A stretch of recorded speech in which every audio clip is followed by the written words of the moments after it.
again to my channel. This is Daiwana Vlog. So for this video guys, sasagutin natin yung isa nating subscriber. Nakausap po kanina sa live. Nagbabalak din siyang mag-apply dito sa Hong Kong. Kaso, ang iniisip din niya ay ang English niya. So meron akong ilalagay dito sa dulo na video. I-judge nyo na lang ang English ko, day. So, bakit nga ba maganda mag-work bilang DH dito sa Hong Kong? Based sa experience ko, day. Tatlo ang option ko dati. Ako ay first time na mag-apply abroad. As in, wala akong experience din. So, trying hard ang lola nyo na mag-abroad dahil that time ay pandemic, year 2020. So, ang una talagang plano ay Taiwan. Kaso, ang processing fee is around 150. So, hindi ko kaya. At hindi ko na-imagine kung saan ko pupulutin yung 150. So, ang pangalawang option ay si Middle East. Dahil nga first timer ako at wala ding gastos ang pag-a-apply papunta doon, naisipan kong mag-Middle East na lang sana. Kaso, same lang din kumbaga, ang sahod kasi ay around 21 or 22.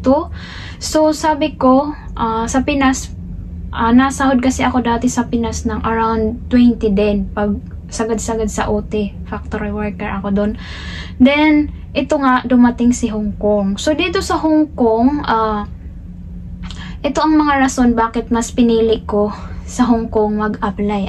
So, unang-una dahil tinanong ko ang sahod. Siyempre, yan yung unang-una nating dapat alamin kung magkano ang sahod. So, ngayon dahil, year 2024, ang sahod na ngayon dito ay 4,870, which is around 34,000 value. Kasi, umaabot na ng 7 ang palitan ngayon. So, 4,870 times 7, pumapatak siya ng 34,000. So, isa pang maganda dito sa Hong Kong, pag dito ka nag-work, meron tayong once a week na day off. So, compare mo sa Middle East, di pa wala. Depende pa sa amo. Depende lang sa amo kung meron. Pero mostly talaga walang day off doon.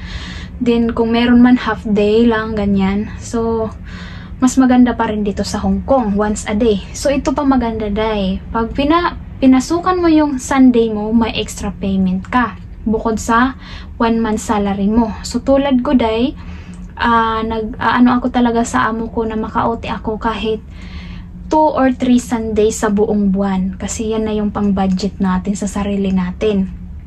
So, awa ni Lord, lagi kong wini-wish na pautihin ako.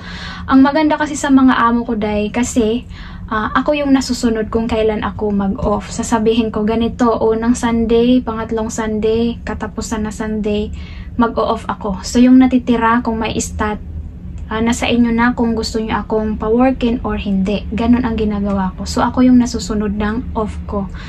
Then, ayun, sa awa ni Lord ngayon, meron ako ngayong month, ngayong May, meron akong 3 Sunday na OT. So, ang laking tulong na din yun kasi 163 per day times 7 mo. Budget ko na siya pang next month na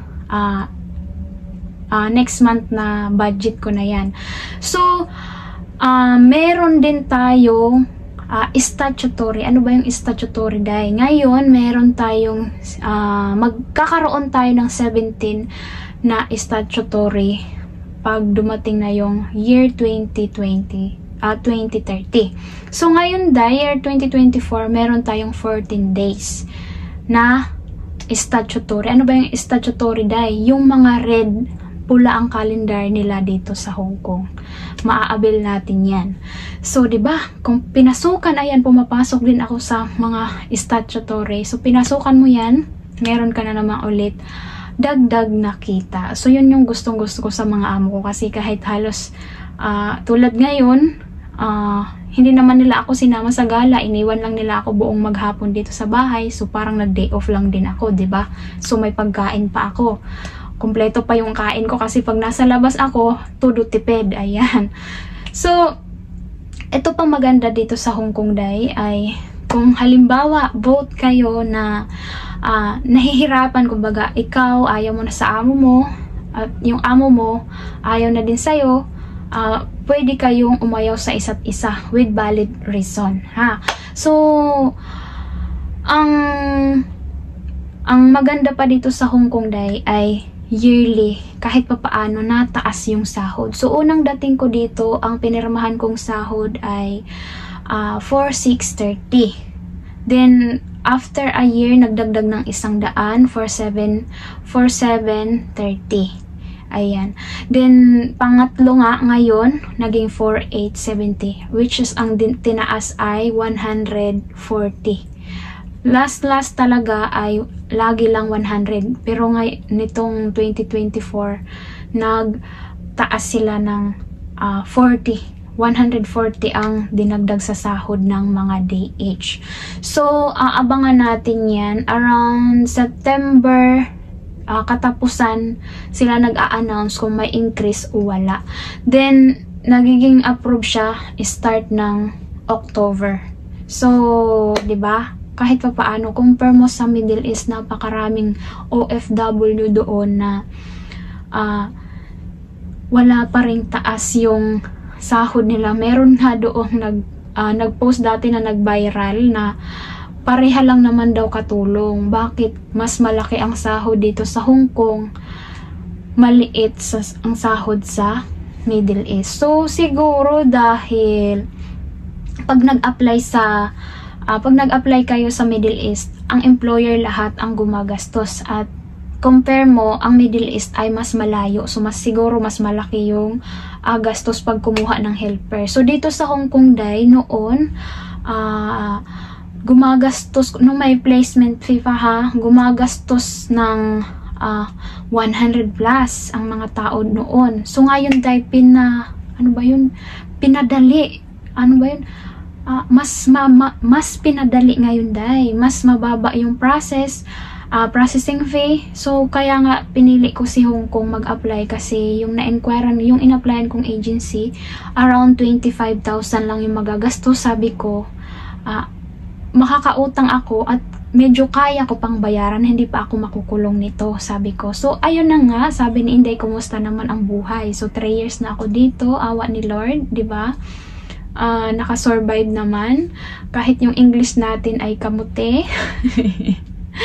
So, happy naman ako dito, may peace of mind. So, sa una Day, ayan ang tips ko sa mga baguhan, wag kayo agad sumuko sa unang kontrata. Talaga masasabi kong mahirap.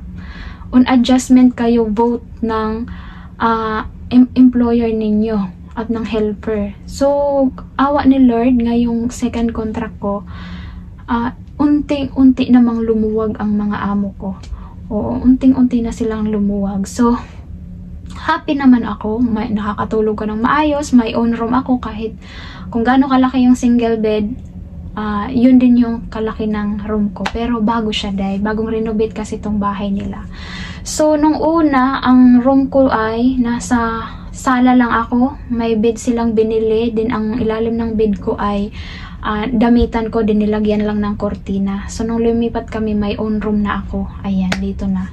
So, kung baguhan kayo, nagbabalak mag Hong Kong, kamote yung English, watch nyo yung video na to. Kayo na mag-judge. BTR ko yan. Hi, Rowena. Please introduce yourself. Hello ma'am, my name is Rowena Pantalyon from Kawayan City, Bulacan, Philippines. I'm 24 years old. I'm married. I'm Christian. I'm married to Guillermo Pantalyon Jr. My daughter is 4 years old. My son is 6 months old. Oh, you still have a baby? Yes, ma'am. Okay, but are you sure you can leave your baby for work? Yes, ma'am. For the better future of my 2 kids. Okay, for your kids' future. Yes, ma'am. But who will take care of your baby if you work in Hong Kong? My auntie Teresita Elisan po. Okay. How about your husband? Your husband is also working. Yes, ma'am, as a factory worker. Okay, then how much you earn every month or every week? They have salary every 15 days, 7,000. Every 15 days is 7,000. So total of 14,000 every month. Yes, ma'am. Okay, is it enough for the whole family? Not enough. For Not enough, so you also need to work I want to have to your work. husband. Yes. Okay, then if you work in Hong Kong, how much you will send to your family? 20,000, mom. 20,000. And what do you prefer to take care of? Babies, children, elderly, or disabled? Any job to give me, it's preferred for that. Okay, you can take care of baby, children, and also elder. Yes, mom, because I have a baby. Okay, so if your employer have 2 kids, 1 baby and 1 young kid, so you think you can handle? Yes, mom, because my baby is 2. Okay, you have 2 kids also. Yes, ma'am. Okay, so do you know any baby or kid song? Yes. Okay, please try to I sing. will sing. I love you, you love me, we are happy family. When the great big hug, when I kiss from me to you, won't you say you love me too? Okay, we have another song. Yes, mom. Okay, please try again. Twinkle, twinkle, little star, how I wonder what you are. Up above the world so high, like a diamond in the sky. Okay, thank you. Do you have work experience before? Yes, my first experience here in Philippines. I'm taking care of one couple, one 4-month-old baby girl. Okay. And other household chores like washing clothes, washing dishes, ironing, marketing, and cooking. And I have taking care of one pet cat. Oh, I see. Okay. How long did you work here in the Philippines? I'm finished contract with 8 months extension. So 2 years and 8 months. Yes, ma'am. Okay. From what year to what year? May 2017 and to January 2020. Okay. So, what time you wake up and what time sleep? I wake up at 5 a.m. and sleep at 9 p.m. So when you wake up in the morning, what is the first thing you do? I'm taking a bath myself and prepare the breakfast for my employer. You prepare breakfast, okay? Yes. But who takes care of the baby at night? Who sleep with the baby at night? We're share. You take care of the baby at night. You share room Yes. with the baby. Yes, okay. But in the morning you prepare breakfast, right? Yes. So how's the baby? The baby is sleeping. Oh, okay. So if the baby is sleeping, then you prepare breakfast. Yes, ma'am. Okay. How about lunch and dinner? Do you also cook for lunch and dinner? Yes, ma'am. Okay. Do you think your cooking is good? Yes, ma'am. Wow. So your employer finishes their food every time you cook? Yes, ma'am. Wow. Okay. Have you tried cooking Chinese food before? No. It's only Filipino food. Filipino food only. Yes. But are you willing to learn how to cook Chinese food? I'm willing to learn. Okay, that's good. How about your day off? Do you have day off? I have once a month. Once a month only. Yes. Okay. How about do you know how to make milk? Yes, ma'am. Okay, please show me how. First of all, you must. This is the bottle is clean and sterilized. Okay. And put the milk and hot water here in the bottle. And you shake like this. And you try the temperature is good to feed the baby. Okay. Then, if you made a very hot milk, what will you do? I put the cold water. Then I check that if the water is the milk is. You will put in a cold water. Yes. Okay. So can you try to feed the baby? Okay. Make sure the baby is like this. Okay. And you feed the baby until he or she is food. Okay, so after feeding the baby, what will you do next? And you put her your shoulder Mm-hmm. and rub this gently until he birth. Until the baby gets birth. Baby for how long? How many minutes? Depend of baby. It depends on the baby. Yes. Okay, until the baby gets birth. Yes. Okay, then what are the usual reasons why the baby is crying? The baby's crying. Check the diaper Mhm. and check the baby's hungry Mhm. and not feeling well. Okay, so if the baby is not feeling well, then what will you do?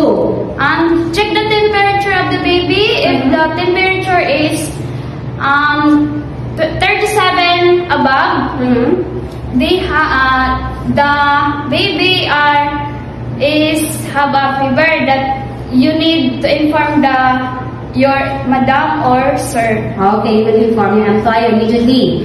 Okay, then if you need to change the diaper of the baby, but the baby keep on moving and moving, so how will you change the diaper? Before you change diaper, you play the baby and Okay. give some toys Okay, and so you can change the diaper. Yes. Okay, maybe how many months when the baby's first teeth will come out? 6 months. 6 months, okay. Then what happened to the baby? She's starting to have teeth. She have